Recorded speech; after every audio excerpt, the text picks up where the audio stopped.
Bin Laden আসলে জিহাদ করছে। আর আল্লাহ তাআলা কিয়ামতের দিন আপনাকে প্রশ্ন করবেন না যে ওসামা বিন লাদেন জিহাদ করেছে কিনা।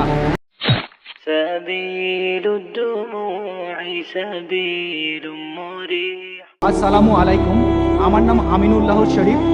আমি পেশায় একজন অ্যাকাউন্টেন্ট, আর আমি গর্বিত যে আমরা স্বদেশী ইন্ডিয়া থেকে এসেছি। জিহাদের উপর আপনার লেকচারটা খুবই সুন্দর আর শিক্ষণীয় ছিল। আমার প্রশ্নটা হলো, আমার ধারণা এখানে বেশিরভাগ লোকই এমনটা মনে করে যে ওসামা বিন লাদেন আসলে জিহাদ করছে। আমার অনেক সহকর্মী আর অন্যান্য লোকজন তারা প্রশ্ন করে যে এটা আসলে জিহাদ কিনা। এখন এসব ব্যাপারে আমরা জানি না, তাদের কিভাবে বোঝাবো। আমার দ্বিতীয় প্রশ্নটা হলো, এটা যদি জিহাদ না হয় তাহলে এটাকে কি বলা যায়? ইসলাম এই ব্যাপারে কি বলে? প্রশ্ন করলেন যে ওসামা বিন লাদেন জিহাদ করছেন কি না। ভাই, ওনার সাথে আমার কখনো দেখা হয়নি, ব্যক্তিগতভাবে তাকে আমি চিনিও না। সিএনএন আর বিবিসির খবরের উপর ভিত্তি করে আমি উত্তরটা দিতে পারবো, সেজন্য কোনো মন্তব্য করবো না। আমার সাথে কখনো দেখা হয়নি, অনেক খবরই জানি, অনেকের সাথে দেখা হয়নি, জর্জ বুশের সাথেও কখনো দেখা হয়নি। কিন্তু যেহেতু সিএনএন এর খবর দেখছি আর খবরগুলো বিশ্লেষণ করে বুঝতে পারছি যে তারা যে খবরটা দেখাচ্ছে সেটা সঠিক। তবে এই কথাটা বলতে পারি, আমি জিহাদ করছি, আলহামদুলিল্লাহ আমি জিহাদ করছি, আমি সংগ্রাম করছি, আমি আল্লাহ তাআলার প্রতি সংগ্রাম করছি, জিহাদ অর্থ চেষ্টা করে সংগ্রাম করা। আমি আমেরিকান পুলিশদেরও একই কথা বলেছিলাম যে আমি জিহাদ করছি, আমি চেষ্টা করছি, আমি সংগ্রাম করছি। সে জিহাদ করছে কিনা সেটা আমি জানি না, তার সাথে কখনো দেখা হয়নি। আর আল্লাহ তাআলা কিয়ামতের দিন আপনাকে প্রশ্ন করবেন না যে ওসামা বিন লাদেন জিহাদ করেছে কিনা। ওয়ালাইকুম আসসালাম। এই প্রশ্নটা আমার বাবা মায়ের পক্ষ থেকে করছি। আমার প্রশ্নটা হলো মুসলিম মিডিয়াকে সাহায্য করার ব্যাপারে। আরব বিশ্বের ব্যাপারে কি বলবেন, বিশেষ করে ইন্ডিয়ার ব্যাপারে? প্রশ্ন করলেন আমার ছোট্ট এক ভাই তার বাবা মায়ের পক্ষ থেকে যে মুসলিম মিডিয়াকে সাহায্য করার ব্যাপারে আরব বিশ্বের উদ্দেশ্যে আমি কি বলবো, বিশেষ করে ইন্ডিয়ার ব্যাপারে। দেখবেন সময়ের সাথে সাথে আমাদের পরিস্থিতিও বদলে যায়। মাত্র কয়েক দশক আগেও আরবরা ইন্ডিয়ায় আসতো ব্যবসার জন্য। ইন্ডিয়া তখন ছিল সবার উপরে, আর মাশাআল্লাহ ইন্ডিয়ানদের অনেকেই তখন জাকাত দিত, তাতে আরবদেরও অনেক উপকার হয়েছে। এখন অনেক দামি সম্পদ, কালো স্বর্ণ আল্লাহ তাদের দিয়েছেন, মাশাআল্লাহ, এখন তার অনেক ধনী। এখন দেখা যায় যে ইন্ডিয়ানরাই আরব বিশ্বে চাকরি করতে আসে, ব্যবসা করতে আসে, দুবাইয়ে, সৌদি আরবে আসে, আলহামদুলিল্লাহ। আমি তাদের উদ্দেশ্যে যেটা বলতে পারি যে মুসলিমদের কথা যদি বলতেই হয়, সে কথাটা আমি আগেও বলেছি যে সব মুসলিমেরই দায়িত্ব ইসলামকে প্রচার করা। আল্লাহ তাআলা আপনাদের বেশি সম্পদ দিয়েছেন, তাই আপনাদেরকে বেশি প্রশ্ন করবেন। কিয়ামতের দিন আল্লাহ প্রশ্ন করবেন তোমাদের সম্পদ দিয়েছিলেন, তা দিয়ে কি করেছো? তাই আমি বলবো আল্লাহ আপনাদের বেশি সম্পদ দিয়েছেন, আল্লাহর রহমতে আপনারা এখন কালো স্বর্ণের মালিক। তাই ইসলাম ধর্মের প্রচারে এই সম্পদকে ব্যবহার করুন। শুধুমাত্র ইন্ডিয়ায় না, আলহামদুলিল্লাহ ইন্ডিয়ার তেমন কোনো সমস্যা নেই, মাশাআল্লাহ, সেখানে এমন অনেকেই আছেন, মাশাআল্লাহ। ইন্ডিয়ায় অনেক সমস্যা আছে, সমস্যা নেই বলবো না, তবে আলহামদুলিল্লাহ আমরা নিজেদের ব্যাপারগুলো দেখবো। কিন্তু অন্যান্যদের প্রয়োজন আছে। ইন্ডিয়ায় অনেক এতিম শিশু আছে, পৃথিবীর বিভিন্ন জায়গায় এতিম শিশু আছে, আর মানুষ তাদের সাহায্য করছে, আলহামদুলিল্লাহ, কোনো সমস্যা নেই।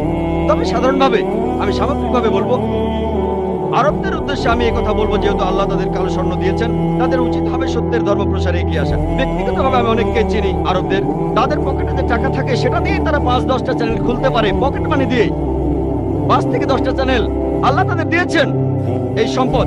তাই আমি তাদের অনুরোধ করব যে তারা যেন এটার সৎ ব্যবহার করেন ভালো কাজের জন্য, দিন প্রসারের জন্য, যাতে করে তারা আখিরাতে উপকৃত হয়। এতে ইসলামের কোনো উপকার হবে না, ইসলামের কোনো দরকার নেই আপনাকে আমাকে, এটা আমাদের নিজেদের ভালোর জন্যই। আল্লাহ পবিত্র কোরআনে বলেছেন আল্লাহ তোমাদের মুখাপেক্ষী নন, বরং তোমরাই আল্লাহ তাআলার মুখাপেক্ষী। তাহলে ইনশাআল্লাহ রোজ কিয়ামতের দিন এই সওয়াবটা তাদের জান্নাতে নিয়ে যাবে। আসসালামু আলাইকুম ওয়া রাহমাতুল্লাহি ওয়া বারাকাতুহু। আমি নওয়াজ রহমান, কাজ করি আল কায়দা ট্রেডিং এ। আল কায়দা না, আল কায়দা ট্রেডিং, সেলসম্যান। এখন মিউজিক হলো হারাম, এটা সব মুসলিমই জানে। আমার প্রশ্নটা হলো, আপনারা পিস টিভি চালু করছেন, আলহামদুলিল্লাহ, মিডিয়ায় খুব ইম্পর্টেন্ট হলো বিজ্ঞাপন। এখন এই বিজ্ঞাপনে মিউজিক হারাম নাকি হালাল? ভাই, আপনি প্রশ্ন করলেন যে সব মুসলিমই জানে মিউজিক হলো হারাম, তবে যেহেতু চ্যানেল শুরু করতে যাচ্ছি সেখানে বিজ্ঞাপন থাকবে। এখন এই বিজ্ঞাপনের মিউজিক হারাম না হালাল? দেখেন, যেটা হারাম সেটা হারাম, যেটা সৌদি আরবে হারাম সেটা আরব আমিরাতেও হারাম, আমেরিকাতেও হারাম, আবার ইন্ডিয়াতেও হারাম।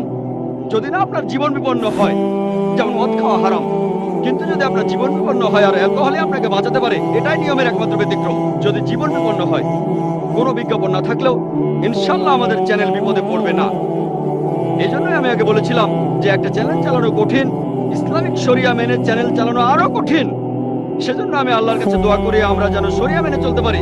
যদি ইসলামিক শরিয়া মেনে চালাতে না পারি তাহলে বন্ধ করে দেবো ইনশাল্লাহ। শরিয়া মেনে চালাতে না পারি তাহলে বন্ধ করে দেবো, কারণ ইসলামিক শরিয়া মেনে চলাটাই বেশি গুরুত্বপূর্ণ, চ্যানেল চালু রাখাটা নয়। আপোষ করা যাবে না, আমরা হারাম উপায়ে সত্যকে প্রচার করতে পারবো না। যেটা হারাম সেটা হারাম, আমরা এই সব জিনিসকে হালাল কিছু দিয়ে বদলে দিতে পারি। যেটা হারাম সেটা বাদ দিয়ে হালাল জিনিস আনবো। যেমন ধরেন বিভিন্ন ধরনের বাদ্যযন্ত্র হারাম, যাদের অনুমতি আছে। প্রাকৃতিক শব্দ ব্যবহার করতে পারি, যেমন পানি পড়ার শব্দ, বজ্রপাত বা বিদ্যুৎ, কোরআনের তেলাওয়াত। যদি আইআরএফের অনুষ্ঠানগুলো দেখেন, অনুষ্ঠানের শুরুতে আপনারা শুনবেন, আপনাদের মনে হবে না যে কোনো মিউজিক নেই। যদিও আমরা মিউজিক ব্যবহার করি না, তবে এই প্রাকৃতিক শব্দগুলো সেই সব অনুষ্ঠানে যেভাবে শুনবেন, আলহামদুলিল্লাহ এই শব্দ এগুলো একই রকম না, কিন্তু শুনতে অনেকটা মিউজিকের মতো। তবে প্রভাবটা ভালো, এটা আপনাকে আল্লাহর কাছ থেকে দূরে নিয়ে যাবে না, এটা আপনাকে আল্লাহ তাআলার কাছে নিয়ে আসবে। তাহলে প্রাকৃতিক শব্দ ব্যবহার করা যায়। আর এমন কোনো বিজ্ঞাপন দেখাবো না যেটা হারাম, কোনো হারাম অ্যাড দেখাবো না, যেমন কোনো অ্যালকোহল নিয়ে বিজ্ঞাপন অথবা সুদ নিয়ে কাজ করে এমন কোনো কোম্পানি বা ব্যাংক, অথবা যেসব বিজ্ঞাপনে মহিলাদের শরীর দেখানো হয়ে থাকে। যদি আমাদের চ্যানেলে বিজ্ঞাপন দিতে চান হালাল বিজ্ঞাপন, তাহলে স্বাগতম জানাই। তা না হলে বিজ্ঞাপনের কোনো প্রয়োজন নেই। আমাদের আল্লাহর সাহায্য দরকার, সেটাই বেশি গুরুত্বপূর্ণ। আশা করি উত্তরটা পেয়েছেন। سبيل الدموع سبيل مريح